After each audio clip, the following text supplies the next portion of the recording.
Je vais préparer un système pour mettre en place la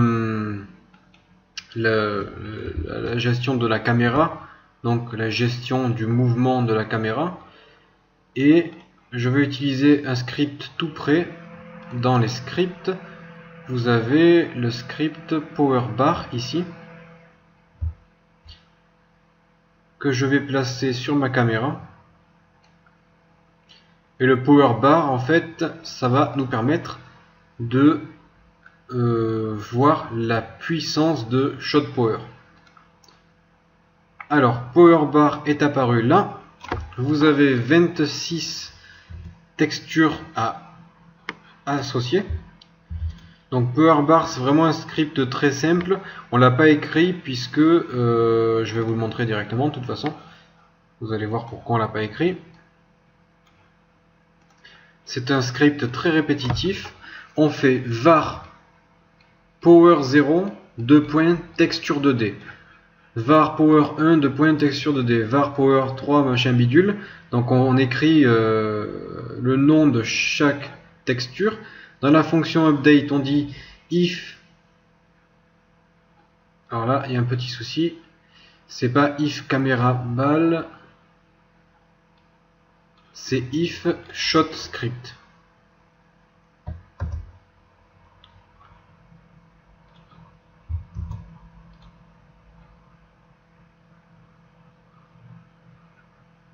Donc on va remplacer tous les caméras balles par shot script.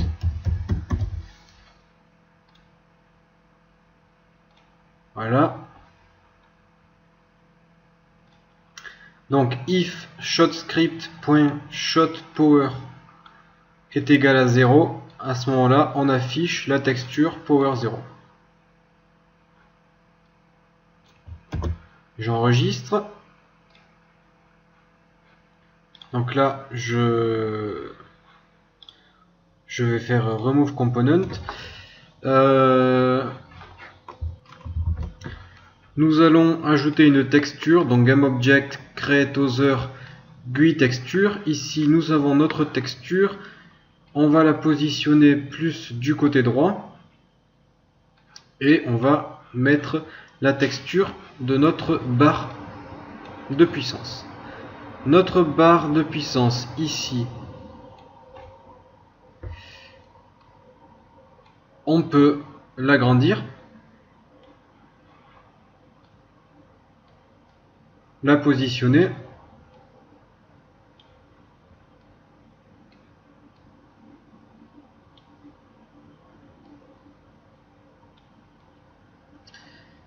et on va aussi pouvoir améliorer la qualité des textures, mais bon, ça comme d'habitude il faut se mettre en GUI, Trilinear, TrueColor, Apply.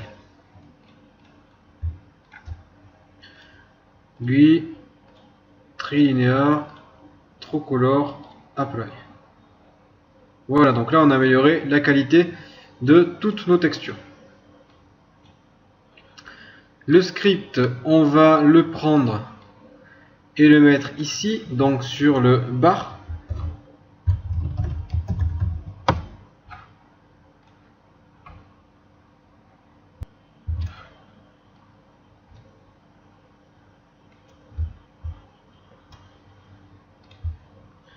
J'ai d'ailleurs fait une erreur dans le nom de mon script, voilà.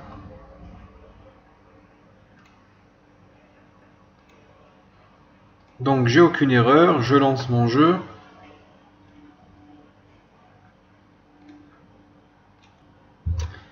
Et je vais associer toutes mes textures. Donc là je vais mettre la vidéo en pause puisque je vais associer les textures une à une.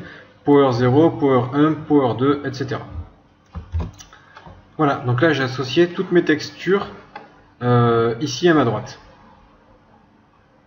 Donc du coup j'ai ma barre qui apparaît. J'ai ma barre qui apparaît et si ShotPower est égal à 1, on a une barre, ShotPower égale à 2, on a deux barres, etc. Et on a donc on peut remplir toute la barre. Je vais vous montrer ça tout de suite. Si je vais dans mon script, que j'ouvre le script ShotScript,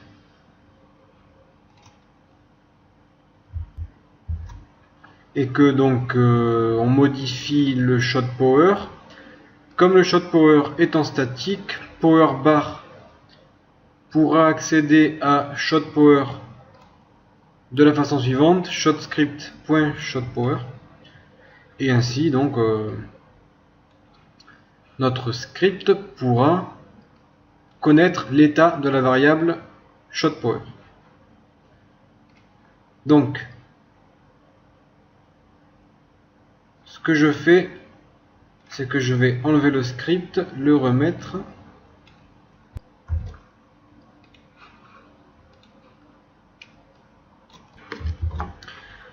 Donc là, je vais déjà m'occuper de la caméra. Donc je vais éditer le script shotScript. Je vais ajouter des éléments pour pouvoir contrôler ma caméra. Et ensuite, on verra pour la barre de puissance. Une fois qu'on pourra modifier la variable shotPower manuellement. Donc avec la souris en fait. Donc je déclare une variable cam distance.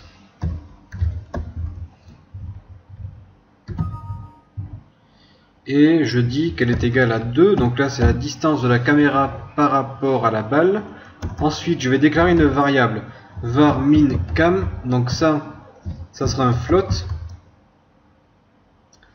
Et pour le moment je la mets à 0, et ça sera la hauteur minimale de ma caméra. Puisque ma caméra va suivre ma balle, mais si ma balle tombe à l'eau, ma caméra ne va pas aller sous l'eau. Donc on définira une hauteur minimale. Ensuite, on va faire static var nb shot, qui sera un int et qui sera égal à 0. Donc là, ce sera le nombre de tirs que nous avons réalisé au cours de la partie.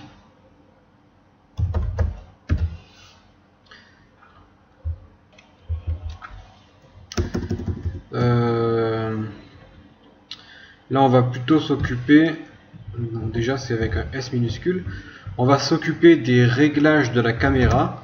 Donc var xspeed est égal à 150.0.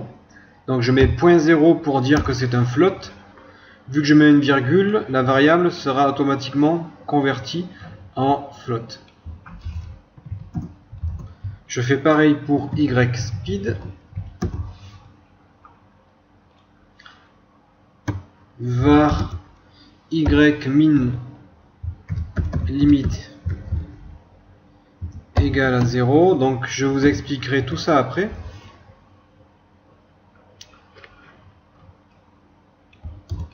Ce sont des éléments que nous aurons besoin pour tout ce qui est puissance et contrôle de la caméra. Private var, donc quand une variable est en privé, on ne peut pas y accéder. Il n'y a que le script en question qui peut accéder à la variable. Donc je déclare deux variables x et y qui sont toutes les deux égales à 0.0. Et en fait, ce que je vais faire ici, c'est que je vais faire @script add component menu. Et je vais écrire caméra-control/mouse orbit.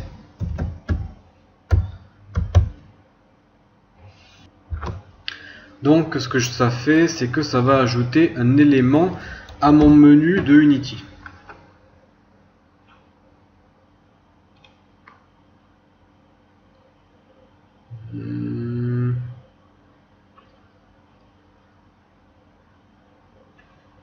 Mouse orbit ici,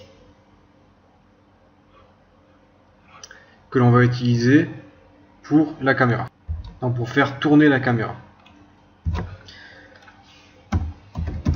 Je vais utiliser la fonction start, qui est la première fonction exécutée au démarrage de l'application. Et dans cette fonction start, je vais déclarer une variable, donc var angle, c'est égal à transform.euler angle. Donc tout ça, ce sont des fonctions mathématiques que je ne vais pas détailler pour ne pas rentrer donc dans les maths. Ce que je fais, c'est que je vais déclarer donc mes deux angles x et y.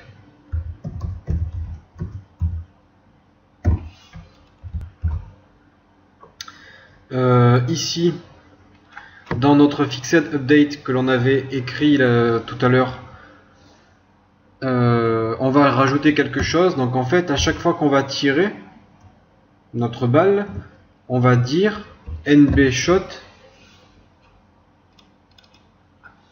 plus égale 1. Donc on augmente le nombre de tirs que l'on aura réalisé. Ensuite, on va remettre le can shot est égal à false. Et c'est terminé. Donc là, ce que je vais faire dans ma fonction late update, c'est que je vais juste coller une ligne de code de débugage qui va nous permettre d'afficher, donc print c'est afficher la cible, donc le rigid body, la magnitude de la vélocité du rigid body de la cible. Donc en fait, ça va nous afficher la vitesse du déplacement actuel qui s'affichera en bas dans la console. Donc au moins on pourra voir la vitesse à laquelle on se déplace. Alors là, on va revenir dans notre target et on va dire ici x plus égale input point get axis. On va récupérer le mouse x, on le multiplie par x speed que nous avons déclaré plus haut et on le multiplie par 0,02. Ensuite, on va enlever la ligne de commentaire ici du shot power plus égale input.getAxis mouse y. Par contre, on va le multiplier par y speed que nous avons déclaré plus haut. Donc là encore une fois, je vais utiliser des fonctions mathématiques que pour le moment on va se contenter juste de recopier sans vraiment chercher à comprendre à quoi elles vont nous servir. Mais il faut savoir que Unity intègre des fonctions mathématiques pour que l'on puisse calculer des angles, des vitesses, etc., etc. Donc là je vais dire que y est égal à clamp angle. Et là je vais passer trois paramètres, donc y min limite que l'on a déclaré et y max limite. Ainsi on donnera des sortes de règles, de restrictions d'angle pour notre jeu. Var rotation est égal à quaternion point Euler y x 0. Donc là, la rotation pourra se faire sur deux axes et pas sur le troisième. Et var position est égal à rotation fois vector 3 0.0 0.0 virgule moins cam distance.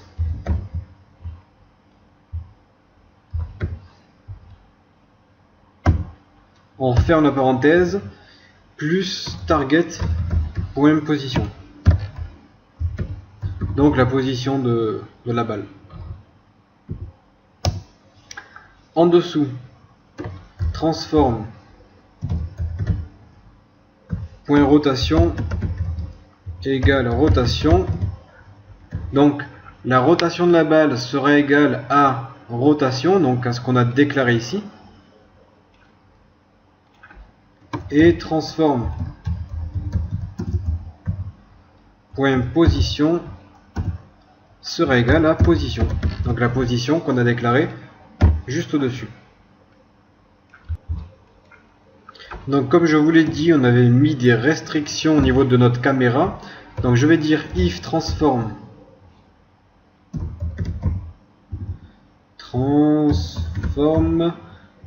.position.y plus petit que min cam, alors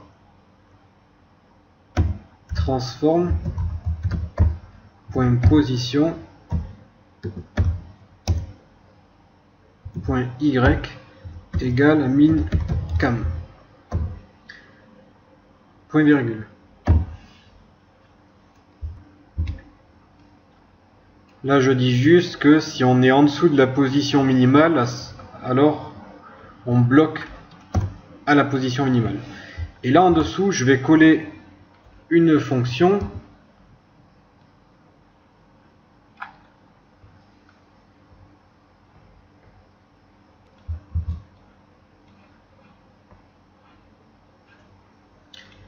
c'est une fonction que l'on va en fait c'est la fonction clamp angle que nous avons utilisé un peu plus haut. On va simplement la réécrire et ça va nous permettre de limiter le champ de vision, donc à 3, enfin, on ne pourra pas tourner à plus de 360 degrés. Donc là c'est juste une fonction que l'on recopie puisqu'on a besoin de cette fonction là, on l'a utilisée un peu plus haut ici.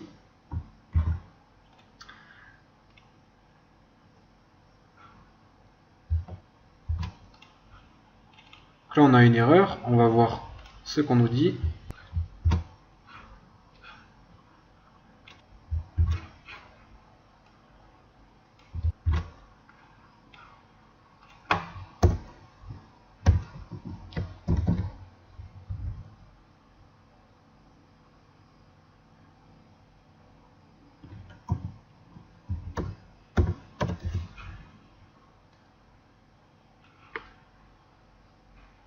NB shot, donc là j'ai mis un S majuscule, donc NB shot, et ça devrait être bon, plus égale 1.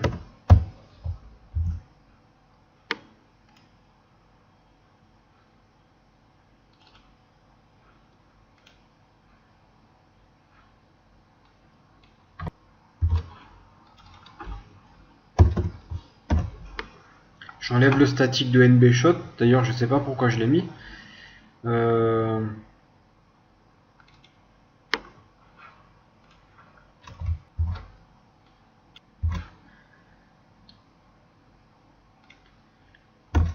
J'ai oublié le S ici. Var NB shot. Ok, et là j'ai marqué target. Où est-ce que j'ai marqué ça? Quelle ligne? Ligne 59. Target, c'est target. Ok, donc là on a effacé toutes les erreurs et c'est bon. Ok, donc là on n'a plus d'erreurs dans notre script.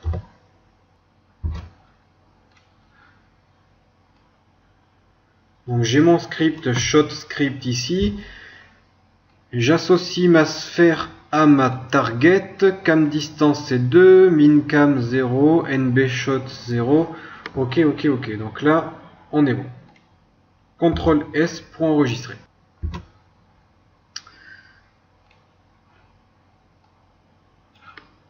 Je vais lancer le jeu. Et là on voit que on peut tourner autour de la balle comme ceci, donc en allant de gauche à droite,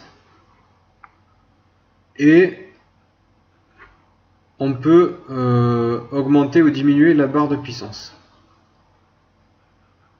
donc en montant et en descendant la souris. Par contre on ne peut toujours pas tirer. Si je clique ça ne marche pas, donc on va vérifier ça.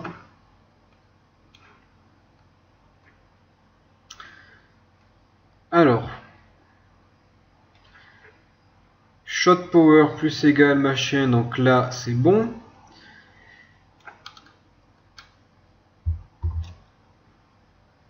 Donc la seule solution que je vois, c'est si canshot est égal à true. Donc je vais couper ça, j'enregistre, je retourne ici.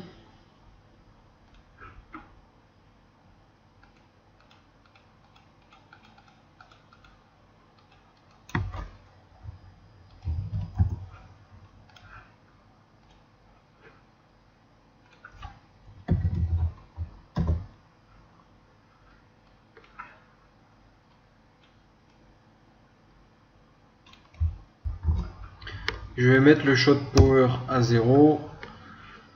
Ok, CTRL S.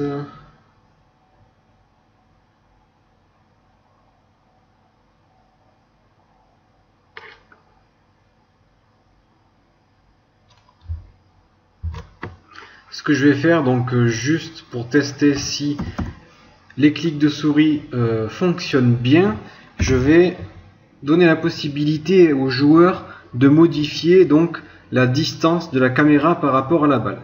Donc je vais dire if input.get button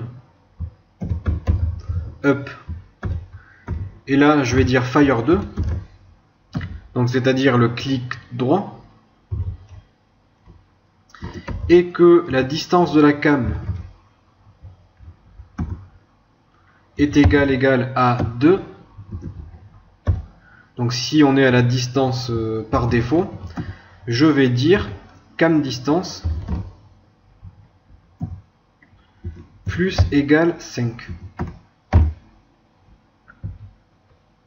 Donc là je dis si on appuie sur clic droit, alors on augmente la cam distance. Et je mets un else if, donc sinon si input.get button up fire 2. Je vais juste vérifier si j'ai bien écrit fire 1 tout à l'heure, puisque ça me paraît bizarre. Ouais, c'est bon. Fire 2. Et là je fais un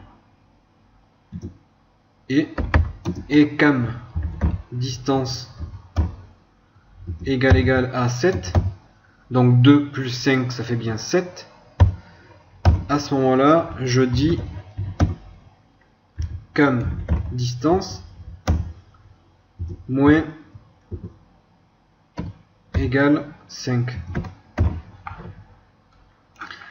Si la caméra est à 2 mètres, on augmente de 5. Si elle est à 7 mètres, on diminue de 5. J'enregistre, on va tester ça. Ça compile, je vais lancer l'application, je fais clic droit et là ça marche pas. Ça marche pas, donc ça veut bien dire que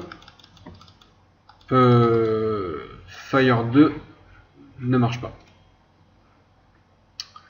Donc je vais aller dans les inputs, je vais voir ce que c'est Fire 1. CTRL gauche.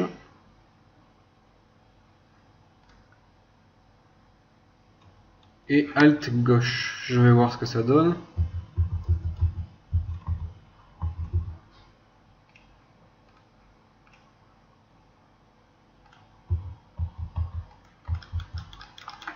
Donc là j'ai l'impression que les touches du clavier, les touches de la souris ne sont pas prises en compte.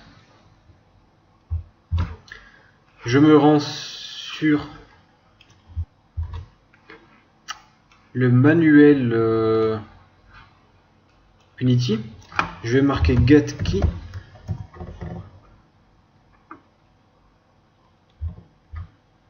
Input.getKey.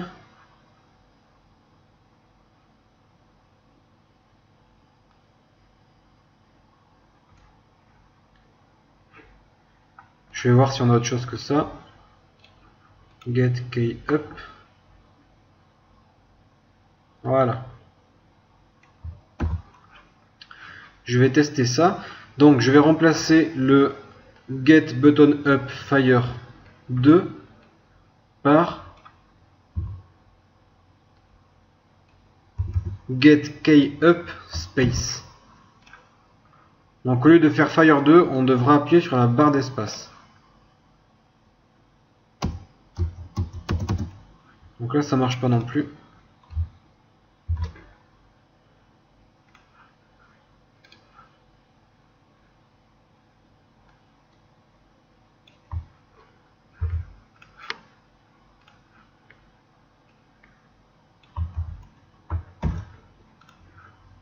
Je teste avec une dernière touche.